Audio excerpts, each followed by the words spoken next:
உத்தரகாண்ட் மாநிலம் முசோரியில் உள்ள லால் பகதூர் சாஸ்திரி தேசிய நிர்வாக கழகத்தில் 2024ஆம் ஆண்டு தொகுதிக்கான IAS தொழில்முறை பயிற்சியின் 2ஆம் கட்ட நிறைவு விழாவில் குடியரசு துணைத் தலைவர் CP ராதாகிருஷ்ணன் இன்று சிறப்பு விருந்தினராக கலந்து கொள்ள உள்ளார்.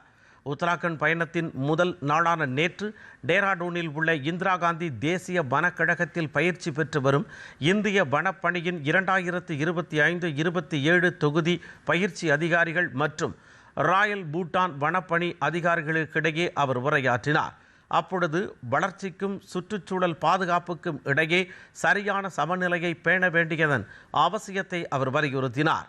வளர்ச்சி, சுற்றுச்சூழல் பாதுகாப்பு, வாழ்வாதாரம் மற்றும் வருங்கால சந்ததியினரின் நலன்கள் ஆகியவற்றை சமநிலையில் கருத்தில் கொண்டு முடிவுகளை எடுக்குமாறு வன அதிகாரிகளை குடியரசு துணைத் தலைவர் CP ராதாகிருஷ்ணன் கேட்டுக்கொண்டார்.